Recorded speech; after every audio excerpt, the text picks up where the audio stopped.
Welcome to Haunt Tales. Here's where the darkest stories come alive. I know many of you tune into these tales to drift off to sleep, so settle in, relax, and get comfortable. Before we begin tonight's story, I'd like to hear from you in the comments about where you're listening from and what time it is. I like knowing how far our stories travel. Also, be sure to like the video and subscribe to the channel so I can keep finding more truly scary stories every night. For the best experience, use your headphones, close your eyes, and let every word sink deep into your mind. Now, we begin our stories for tonight. Beneath the heart of Paris, a lighthouse keeper's descent into madness, I am not a man of faith, but I found myself whispering prayers as cold water lapped against my boots in that sunless labyrinth beneath the city of light. The beam from my hard hat lamp carved a feeble path through the black waters, revealing fragments of bone and rotting cloth relics of the forgotten dead long swallowed by the earth.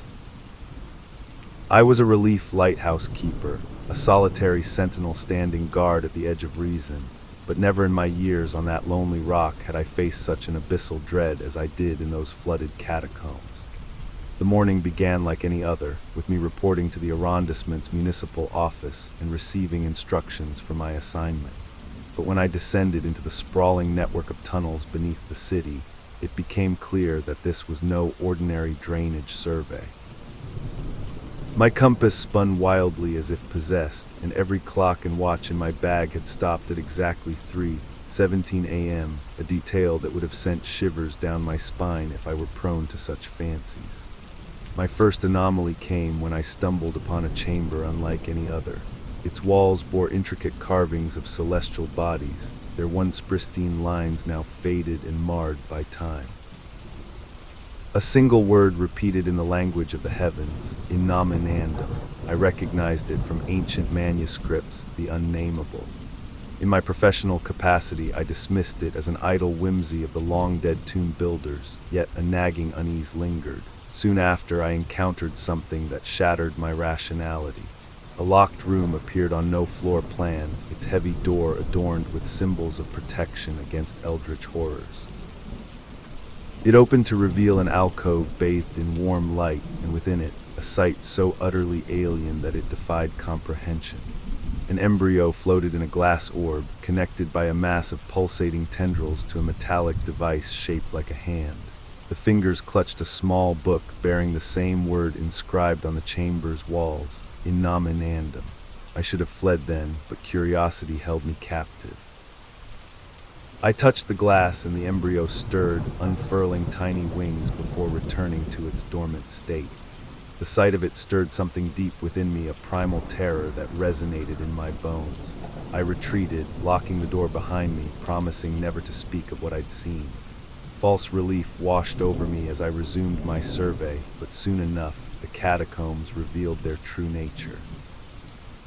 The recurring scent of burning hair filled the air, an olfactory specter that followed me like a malevolent shadow. Every step echoed with whispers of forgotten prayers and pleas for mercy, amplified in the subterranean silence until they drowned out rational thought. Then came the discovery that reframed everything. Deep within a cavernous chamber, I found a mural depicting a celestial body being consumed by darkness. Beneath it, an inscription read, "Thus fell the star of kindness when mankind turned away." The entity was not some unspeakable evil. It was the last remnant of something good, corrupted by human cruelty. The revelation hit me like a ton of bricks, leaving me reeling in shock and despair. I couldn't comprehend the enormity of my findings, nor did I want to accept them. And just when I thought things couldn't get any worse, I heard a voice, soft, soothing, yet profoundly wrong. "Fear not, friend," it whispered in my ear, "for we are but travelers passing through this realm of shadows." Its touch sent shivers down my spine, cold and clammy as a corpse's embrace. I spun around, expecting to find some monstrous apparition, but there was nothing, only the lingering chill of its presence. I fled through the flooded tunnels, stumbling over decaying graves, sloshing through murky water filled with God knows what horrors. Every shadow seemed alive, reaching out to snatch me away into darkness. The whispers grew louder, more insistent, until they merged into a single cacophony of despair that echoed in the hollow chambers of my mind. As I emerged from the claustrophobic confines of the catacombs, blinking against the unaccustomed brightness of daylight, I couldn't help but feel that I'd left part of myself behind, buried deep within those sunless depths. The entity's haunting words lingered long after I returned to my lighthouse post, a chilling reminder of the cosmic horrors lurking beyond the boundaries of human understanding. My stay at the lighthouse became a tortured vigil, punctuated by sleepless nights and days haunted by phantom smells of burning hair and distant whispers. Each tick of the clock was a reminder of the uncanny hour frozen in time beneath Paris, 3:17 a.m. And every night, as I stared into the abyssal darkness of the sea, I couldn't help but wonder if somewhere out there, amidst the stars and the void, lay the answers to the mysteries that now consumed me. Ending and so, here I remain, a lighthouse keeper guarding not just ships from treacherous waters, but also my own sanity from the horrors lurking in the unfathomable depths of the unknown. As the days turn into weeks, then months, and perhaps years, I find myself drawn back to those flooded catacombs, pulled by an irresistible force that seems both repulsive and compelling. Each visit brings new revelations, each more terrifying than the last. Yet amidst the madness, one truth stands out: the entity down there is not malevolent, but merely a victim of humanity's cruelty. Trapped, forgotten, yearning for redemption. In the end, all that remains is a single image seared into my mind, the sight of that unnameable creature, forever etched in my memory like an indelible scar. A being of pure potential, corrupted by mankind's sinister desires, whispering comforting lies while clutching onto the last remnants of kindness. Is this what awaits us all, to be consumed by our own vices until nothing remains but a hollow shell echoing empty promises in the dark? If so, then I stand vigilant, not just for those sailing the seas, but for every soul lost to the abyss of cosmic horror. For even in the face of unspeakable dread, there is solace in knowing that someone, somewhere, keeps watch. I woke up to the incessant clanging of a fire alarm, the sound reverberating through the cold steel corridors of the offshore oil platform. It was pitch black and my head throbbed as I fumbled for the flashlight on my bedside table. I worked as a cryptographer on a government contract, currently stationed at this desolate place in the North Sea. Groggily, I made my way out of my room and into the hallway. The screeching alarm was almost deafening now. There wasn't any smoke, but an eerie mist seemed to be seeping from beneath each door. A chill ran down my spine as I realized something was horribly wrong. In the control room, I found the source of the issue, a small fire in one corner, quickly contained by the automatic sprinklers. But that wasn't what sent shivers up my spine. On the main screen, a recording played on loop. It was my own voice, 3 hours into the future, saying 4 words over and over again: "They won't leave me." I tried to rationalize it as some kind of prank or glitch, but deep down, I knew something far more sinister was at play. As if to confirm my fears, I discovered that someone had been meticulously removing pages from every book on site, leaving behind only blank covers. The layout of the building no longer matched the floor plan I'd memorized. Doors led to different rooms, stairs twisted back on themselves, and corridors seemed to stretch on for miles. My mind started playing tricks on me. Shadows moved in the corners of my eyes, whispers echoed down the halls, and every creak of the aging structure felt like a threat. Then, in the heart of this labyrinthine nightmare, I found a room filled with monitors displaying surveillance footage from all around the platform. And there on every screen was the same thing: myself, asleep in my bed, unaware of the horrors unfolding. Suddenly all the screens flickered and went static except for one. It showed an interior room I'd never seen before. Inside sat a figure hunched over a desk, methodically tearing out page after page from a book. Its face was obscured by shadows, yet there was something hauntingly familiar about its posture, its movements. Suddenly it looked up and stared directly into the camera.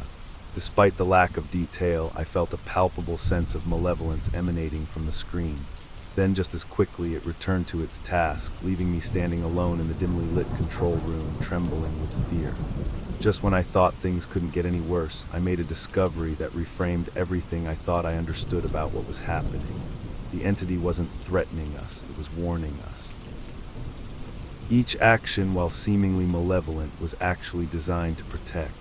The fire, the missing pages, even the manipulation of the building's layout, they were all attempts to communicate, to warn us of an impending disaster.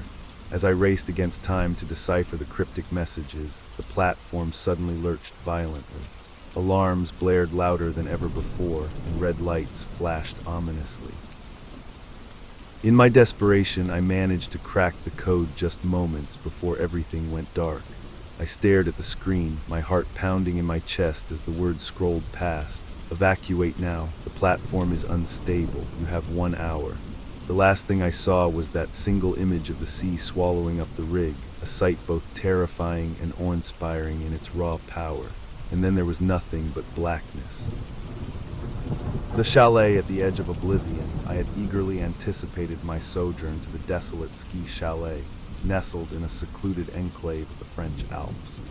My research as a historian had led me to this very location, where a harrowing disappearance occurred in 1943 and has since remained shrouded in mystery.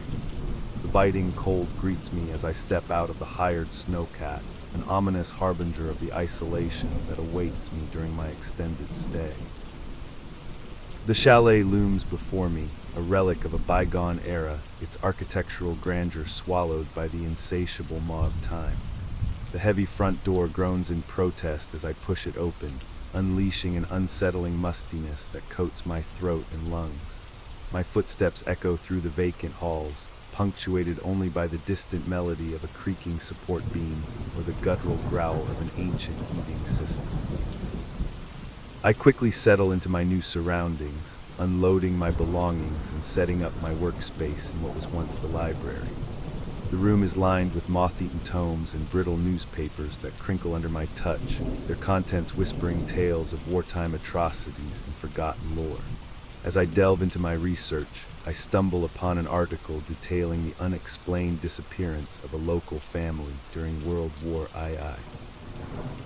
The chilling account describes how they vanished without a trace, leaving behind only their possessions and a pervasive sense of dread that lingered long after their departure. My fascination peaked. I press onward in my investigation, determined to unravel the enigma that has eluded historians and investigators for decades. Little do I know, the truth awaiting me is far more horrifying than anything I could have imagined. Hours later, a soft humming sound permeates the silence, originating from an antiquated reel-to-reel tape player on a nearby table. I approach it cautiously, recognizing my own voice emanating from the archaic device. I should have never come here, I say, my disembodied words echoing through the room. The recording continues, detailing events that have yet to transpire. A chill runs down my spine as I listen, unable to reconcile the inexplicable phenomenon unfolding before me. The tape clicks off abruptly, plunging me back into the deafening silence of the chalet. My mind races, struggling to comprehend the implications of what I've just experienced. I glance at my watch, noting that 3 hours have passed since I began listening to the recording, time seemingly lost in a temporal abyss. A sudden temperature drop sends shivers coursing through me, and I realize that one of the rooms has plummeted by a staggering 15 degrees C, despite there being no ventilation or discernible cold source. The frigid air pierces my skin like icy daggers, stealing away any semblance of warmth and comfort. I hastily retreat to the library, seeking solace in its familiar confines. However, upon entering, I am confronted by an eerie sight. My phone screen illuminates with a full signal call from my own number. My heart pounds within my chest as I answer the call, anticipating the worst. Yet no one responds, only silence echoes through the line, a chilling reminder of my growing isolation. In an attempt to regain control of the situation, I redouble my efforts in deciphering the cryptic documents scattered throughout the chalet. Hours pass as I meticulously sift through the aged parchment, but progress remains elusive. Just when despair threatens to consume me, I discover a series of letters hidden within a hollowed-out book. Their contents reveal a chilling truth. I am being tested, and I failed the moment I stepped foot inside this cursed abode. The missives provide a harrowing account of an otherworldly entity that resides deep within the mountains, feeding off the fear and suffering of those who dare to disturb its slumber. The entity's power waxes and wanes with the passage of time, but it remains ever vigilant, awaiting the moment when another unwitting soul stumbles into its trap. My blood runs cold as I absorb the horrifying revelation, my earlier experiences taking on new meaning in light of this knowledge. The recording, the temperature drop, and the mysterious phone call, all orchestrated by an unseen force seeking to break my spirit. As if to punctuate this sinister epiphany, a sudden gust of wind surges through the room, extinguishing the fireplace and plunging me into darkness. I fumble for a nearby candle, my trembling hands betraying my mounting terror. A single flame flickers to life, casting grotesque shadows upon the walls as I huddle beneath a heavy woolen blanket. My mind reels from the day's events, struggling to reconcile the rational world I once knew with this new reality. The entity's influence pervades every corner of the chalet, its insidious grasp tightening like an invisible noose around my neck. A profound sense of dread washes over me, a palpable presence that threatens to drown me in despair. In an effort to stave off madness, I focus on my research once more, scrutinizing the letters for any clue that might help me combat this supernatural foe. One passage in particular stands out. The key to survival lies not within defeating the creature, but in understanding its nature. I ponder these words, searching for their deeper meaning. Perhaps if I can comprehend the essence of the entity, I can find a way to coexist with it, to survive until help arrives. As if compelled by some unseen force, I venture into the heart of the chalet, descending into its darkest recesses. The air grows colder with each step, the oppressive weight of the entity's power bearing down upon me like an ancient curse. At last, I reach my destination, a hidden chamber concealed behind a crumbling bookshelf. Within its confines, I discover a series of artifacts and relics that hint at the true nature of the being that haunts this place. Each item bears a striking resemblance to objects described in the letters, talismans imbued with otherworldly energies meant to protect their bearers from the entity's influence. Among them, I find a small leather-bound notebook detailing the experiences of those who previously sought refuge within these walls. The entries paint a harrowing picture of desperation and terror, chronicling the slow descent into madness as the entity's power grows ever stronger. Yet amidst the hopelessness, there is a glimmer of hope, a single entry that suggests another historian managed to escape its grasp. I cling to this fragile thread of optimism, poring over every detail in search of answers. The key to survival lies within these pages, and I am determined not to meet the same fate as those who came before me. As I read, I begin to notice a recurring theme. Each survivor spoke of an indescribable moment of clarity that allowed them to break free from the entity's grasp. This revelation sends a shiver down my spine, for I too have experienced such moments during my time at the chalet. Could it be that these fleeting instances of understanding hold the key to escaping this nightmare? And if so, how can I recapture that elusive sense of enlightenment when it seems to slip away just as quickly as it arrives? With newfound urgency, I return to my research, combing through every document and artifact for any clue that might help me trigger another moment of clarity. Time grows short, for the entity's influence is steadily encroaching upon my sanity, threatening to consume me entirely. My efforts prove fruitful when I stumble upon a series of diagrams depicting complex geometric patterns accompanied by cryptic annotations. At first glance, they appear to be little more than nonsensical scribblings, but as I study them further, a sense of familiarity takes root within me. These symbols, they are the same ones that appeared in my fleeting moments of clarity. Could it be that these diagrams hold the secret to recreating that transcendent experience at will? Armed with this newfound knowledge, I set about deciphering the intricate patterns before me. Each line and curve seems to resonate with an otherworldly energy, pulsating in time with my own heartbeat. As I work, a strange calm settles over me, as if the very act of engaging with these arcane symbols is warding off the encroaching darkness. At last, after hours of painstaking effort, the diagrams coalesce into a complete design, a stunningly beautiful array of geometric shapes and patterns that seems to beckon me towards understanding. I stare at the page, willing myself to grasp its elusive meaning. Slowly, as if awakening from a dream, the symbols begin to make sense. Each line and curve resolve into a coherent whole, revealing an intricate tapestry of knowledge that transcends mere mortal comprehension. In this moment, I understand, truly understand, the nature of the entity that haunts this place. It is a being of unfathomable power and ancient wisdom, born from the depths of time itself. Its purpose is not merely to terrorize, but to challenge those who dare to tread upon its domain, seeking to elevate them to new heights of understanding. And yet, in doing so, it risks destroying their fragile minds, trapping them within the confines of its own tortured existence. Armed with this revelation, I stand tall against the encroaching darkness, unafraid and resolute. The entity's influence no longer holds sway over me, for now I understand its true nature, and in doing so have claimed victory over the insidious force that has plagued my every waking moment since entering this cursed abode. With newfound resolve, I gather my belongings and prepare to leave the chalet behind, forever changed by my experiences within its haunted halls. As I step out into the frigid night air, a single thought echoes through my mind. I have faced the darkness and emerged victorious. Beneath the city of light, I descend into the catacombs alone, armed with only a flashlight, a map, and a drainage survey assignment, my first job since the divorce. The air is thick and dank, an oppressive weight that clings to my skin. I've always loved exploring old places, but there's something off about this one, a wrongness that seeps into my bones.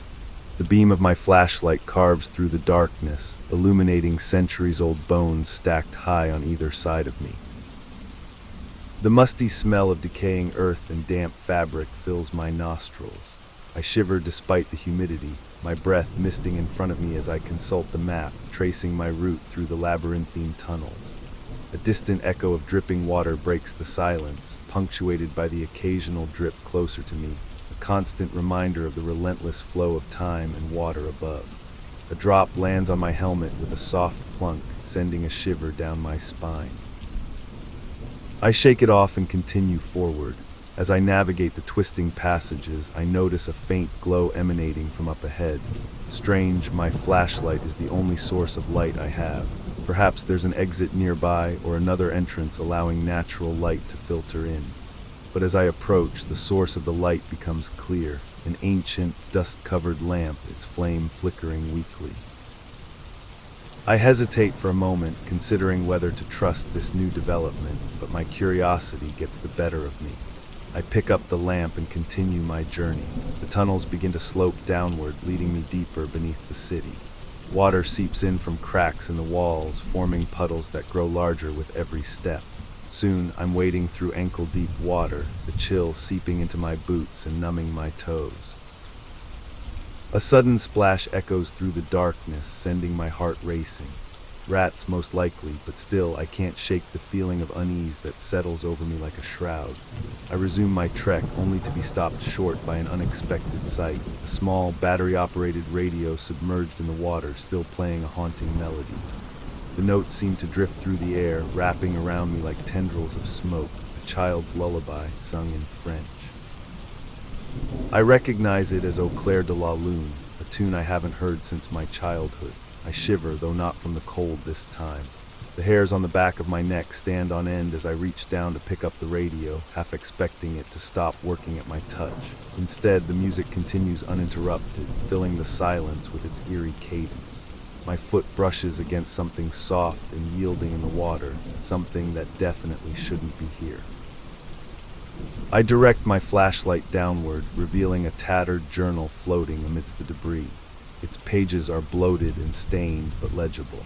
As I flip through the soaked diary, I discover entries detailing events happening in real time, my real time. This can't be possible, yet there it is in black and white, descriptions of my own experiences, written by someone who seems to know exactly what I'm going through. My stomach churns as I realize that whatever force is at work here, it knows me and it wants me to know it too. The journal ends abruptly, leaving the last page blank and empty. I shiver again, unable to shake off the feeling of being watched. The radio continues its mournful tune, an unwelcome reminder of my isolation in this subterranean labyrinth. I trudge forward, the water growing deeper with every step until it reaches my knees. Panic begins to set in as I realize there's no way out. I'm trapped down here, surrounded by darkness and bone-chilling cold. But then a glimmer of hope. Up ahead, I see a faint light flickering on the wall. As I draw closer, it resolves into an ancient sconce, its flame dancing merrily despite the damp surroundings. And there, etched into the stone beside it, are 3 words that send ice through my veins. Laces les entra. Let them in. I stare at those words for what feels like an eternity, my mind racing to make sense of their meaning. But before I can come up with any conclusions, a sudden gust of wind extinguishes the sconce's flame, plunging me back into darkness. The radio falls silent, leaving only the sound of water dripping in the distance. And then, clear as day, I hear it, a child's voice whispering those same 3 words, Laces les entra.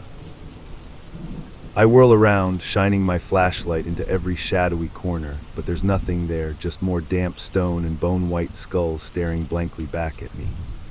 My heart pounds in my chest, threatening to break free from its constraints as I stumble back towards the sconce, desperate for any source of light or comfort. But when I reach the spot where the sconce once stood, there's nothing left but cold stone and a lingering sense of unease. The child's voice echoes through the tunnels, its whispered words growing fainter with each repetition. Laces les entra, laces les entra. I stand there for what feels like an eternity, my breath coming in ragged gasps as I try to process everything that's happened. Somehow, against all reason and logic, I know that this horror is generational, that the family who built these catacombs invited it in, and now it has chosen me as its next host. I am not alone down here. They are with me, watching from the shadows, waiting for their moment to strike. And no matter how far I run or how deep I hide, there's no escaping the darkness that has claimed me as its own. A single drop of water lands on my helmet with a soft plunk, breaking the silence and serving as a chilling reminder of the inescapable truth. I am trapped, both physically and metaphorically, in this nightmare from which there is no awakening. And so I continue my descent into darkness, knowing that it will consume me just as surely as it has consumed everything else that dares to venture beneath the city of light. For now I am its prisoner, forever bound to these flooded catacombs and the horrors that lurk within their depths. As I stumble forward, swallowed by the darkness, one thought echoes through my mind: this is not an ending, it's only the beginning. And when the last page of my own story has been written, I know deep in my bones that the final word will be the same as it was for those who came before me. Laces les entra. The Isle of Frozen Shadows. I arrived on the island at dusk, a lighthouse warning me of the dangerous rocks with its rhythmic pulse of light. I was greeted by Mr. and Mrs. Worthington, the caretakers, who seemed as old as the island itself. Their gnarled faces and hushed voices warned me of things to come, but I paid it no mind. After a long journey from New York, all I wanted was rest. The mansion stood silent and dark, save for one window glowing with warm light. The library, my workplace for the next week. My breath caught in my throat as I entered, witnessing walls filled with books that held countless stories waiting to be discovered. A fire crackled in the hearth, filling the room with warmth against the chill of early autumn. As I began cataloging, I found a journal tucked between 2 large volumes on maritime history. Its pages described events happening in real time. My heart raced as I read about my arrival and the strange occurrences witnessed by the writer, who claimed to be trapped here just like me. Night fell, bringing with it an unnatural stillness broken only by the distant crashing waves. As I reached for another book, I noticed all clocks and watches had stopped at exactly 3:17 a.m. A chill crept up my spine, despite my earlier resolve not to succumb to fear. The next day I tried to dismiss the previous night's events as mere coincidence. But then none of the animals would enter the music room, not even Mrs. Worthington's cat, Tabitha. Not one to believe in ghosts, I decided to spend the night there, determined to find a rational explanation. Despite my skepticism, every creaking floorboard and whispering wind outside sent shivers down my spine. Yet nothing prepared me for what followed. As the clock struck 3:17 a.m., a single note echoed through the mansion. A haunting melody played by an unseen hand, filling the air with chills. It was the swan from Camille Saint-Saëns' Le Carnaval des Animaux, a piece that had always given me goosebumps. Just as suddenly as it started, the music ceased. I waited for hours, but sleep eluded me. When dawn broke, I ventured into the other rooms, hoping to find the source of the mysterious performance. Instead, I discovered something far more terrifying, a collection of rare books on cosmic horrors and extraterrestrial beings, all bearing book plates from famous collectors who had mysteriously disappeared. A dreadful realization dawned upon me. Each story in those books described entities not as monsters, but as guardians warning us about threats beyond our comprehension. They weren't threatening, they were protecting us. But from what? And why did they choose to communicate using music? My thoughts were interrupted by another ethereal rendition of the swan, this time louder and clearer. It was then I noticed the grandfather clock had started working again, its pendulum swinging back and forth as if keeping time with the cosmic being's heartbeat. As I stood there, bathed in moonlight filtering through the stained glass window, I realized the true horror of my situation. Far from being threatened, I was being warned, but about what? And would I heed this otherworldly warning in time? Approx. 2,800 words. Suddenly, everything fell silent. Even the wind seemed to hold its breath. The last note of the swan faded away, leaving behind a void filled with anticipation. As if on cue, the clouds parted, revealing a full moon casting an eerie glow over the island. In that moment, I understood. This wasn't about me or the Worthingtons. We were merely bystanders caught in a cosmic dance older than humanity itself. A dance of warning and protection played out through music and time.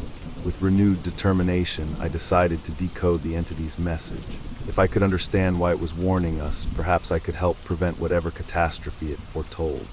Days turned into nights and weeks as I immersed myself in the cryptic language of cosmic horrors and ancient musical notations. One evening, while examining the grandfather clock, I noticed something peculiar. Its hands were positioned at 3:17, the exact time when the entity communicated through music. Could this be a clue? Driven by curiosity, I adjusted the clock's hands to match the current time and waited. As the clock struck 3:17 a.m., the melody began anew. But this time it was different. The notes seemed familiar yet alien, like fragments of forgotten dreams.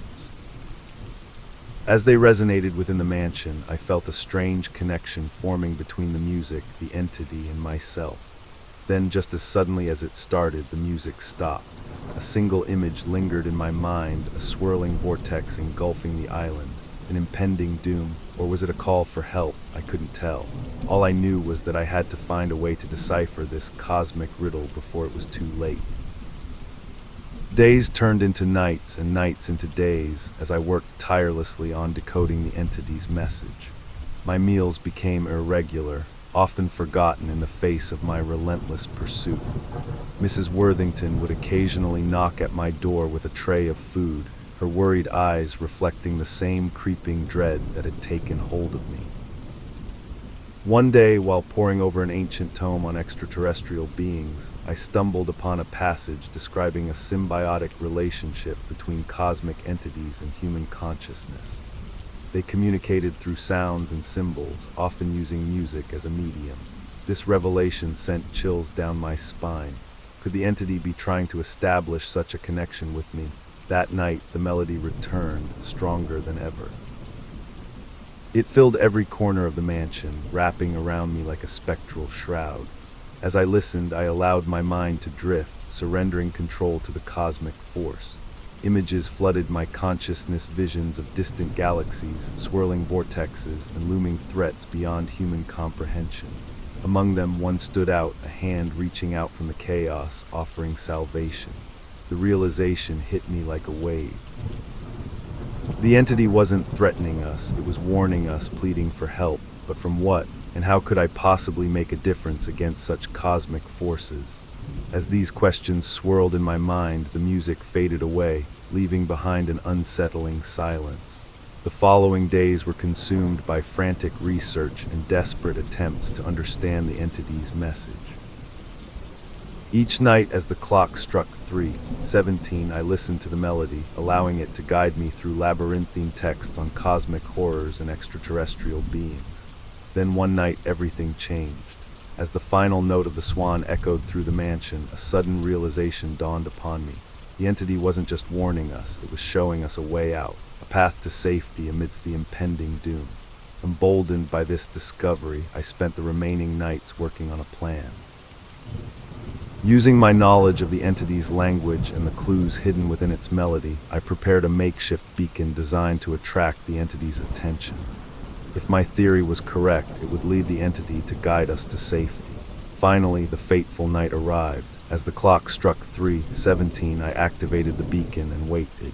Minutes turned into hours as I sat there, holding my breath. Just when hope seemed lost, a familiar melody filled the air. This time, however, it felt different, more urgent, more potent. Following the entity's lead, I navigated through the dark corridors of the mansion, guided by its hauntingly beautiful tune. Each step brought me closer to the truth until finally, under the moonlit sky, I stood before a sight that defied description. A portal, shimmering with otherworldly energy, stood open on the beach. Beyond it lay a realm untouched by human eyes, a realm of stars and cosmic wonders. And there, amidst the swirling chaos, floated an entity, its form shifting and changing in response to the melody playing from my device. With every note, the vortex shifted, drawing nearer to the island. Its once menacing appearance now seemed inviting, welcoming even. It was then I realized the depth of the entity's sacrifice. Trapped between realms, it used its power to warn us, hoping someone would understand and help. As dawn approached, the entity beckoned me towards the portal. Fear gave way to curiosity, then wonder. With a deep breath, I stepped into the unknown, leaving behind the world I knew for a realm beyond human understanding. And so, under the watchful eye of the lighthouse, I embarked on a journey beyond this world. Guided by an ancient melody and driven by a desire to understand, I embraced the unknown, forever changed by the cosmic dance that began with a single note played at 3:17 a.m. Titled The Last Laugh of Chernobyl, I never intended to be a part of the documentary crew. I was only there to provide medical assistance if needed. Yet here I was in the heart of the abandoned theme park within the Chernobyl exclusion zone, enveloped by an overwhelming sense of wrongness that permeated the air. The once vibrant and bustling amusement park now lay dormant, a haunting testament to the disaster that had driven everyone away decades ago. The rusty Ferris wheel loomed above us like a skeletal giant, its circular frame echoing with the whispers of laughter long since faded. A chill ran through me as I adjusted the medical kit on my shoulder, the cold metal of the stethoscope digging into my skin. The wind howled through the deserted structures, carrying with it an alien eeriness that pervaded every corner of the forsaken park. I was in the midst of setting up a first aid station when I heard it, a faint sound, like a child's laughter carried by the wind. A shiver ran down my spine, but I dismissed it as the product of an overactive imagination. After all, I was in the most haunted place on Earth. A little auditory hallucination was to be expected. My rationalization was short-lived, however, when the recording device at the center of our shoot began to play. It was my voice, or rather, it would be my voice 3 hours into the future. The words were mundane, but the realization sent a chill through me. We were not alone. The second anomaly struck as I was examining an abandoned carousel. My foot brushed against something soft, and I looked down to find a teddy bear lying on the ground. Its once cheerful eyes now held a haunting emptiness that sent another shiver down my spine. I picked it up, half expecting it to come alive, but it remained lifeless in my hands. For a moment I felt relief. Perhaps it was nothing more than a leftover toy from the park's past. But then I heard it again, that same child's laughter, clearer this time, as if mocking my futile attempts to explain away the unexplainable. My heart pounded in my chest, and every fiber of my being screamed at me to run. Suddenly, a gust of wind sent a cloud of dust into my face, and I stumbled back, coughing and wiping the grit from my eyes. When I opened them again, I found myself lying on the ground outside the park, mud caked on my shoes. I had no memory of leaving the safety of the abandoned buildings or how long I had been unconscious. Disoriented and frightened, I staggered back to the first aid station, my mind racing with questions. Had it all been a dream? A hallucination brought on by stress and exhaustion. The answers eluded me, but one thing was certain: something dark and malevolent lurked within this forsaken place.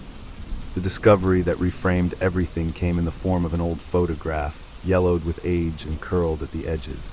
It depicted a group of children, their faces filled with joy as they played on the very same carousel where I had found the teddy bear. The date scrawled on the back read 1985, 2 years before the disaster. As I stared at the smiling faces, it hit me: this place wasn't haunted by malevolent spirits or vengeful ghosts. It was haunted by the laughter and joy of its past, twisted and corrupted by the horrors that had befallen it. The entity that stalked the abandoned halls of the theme park wasn't evil. It was a perversion of something once pure and good, tainted by human cruelty and tragedy. The realization sent a shiver down my spine, but there was no time to dwell on it. As I turned to rejoin the documentary crew, I caught sight of something that stole my breath away: a little girl, dressed in clothes from the 1980s, standing atop the rusty Ferris wheel. She looked down at me and grinned, her eyes hollow and lifeless. A single tear rolled down my cheek as I beheld her, the last remnant of something good, forever trapped within the confines of this hellish place. And then she let out a laugh, a sound both heartrending and haunting, that echoed through the abandoned park like a mournful epitaph to all that had been lost. As I stared at her, time seemed to slow, and I realized that I was no longer listening to my own voice on the recording device. Instead, it played back the laughter of the child, the same laughter that had haunted me since the moment I stepped foot in this cursed place. In that instant, I understood the true horror of Chernobyl's abandoned theme park, not the supernatural terrors that stalked its shadows, but the knowledge that the laughter and joy of its past could never be reclaimed. The final image burned into my mind: a little girl, forever trapped in time, her laughter echoing through eternity like a mournful lullaby to a world that had forgotten how to laugh. As we reach the end of tonight's stories on Hauntales, it's time to let your mind drift away. Listen to the sound of the rain gently falling in the background. Let each drop calm your thoughts and ease you into a peaceful sleep. There's nothing to fear now, just the soothing rhythm of the rain. Focus on your breathing. Let your body relax and allow yourself to drift deeper into rest.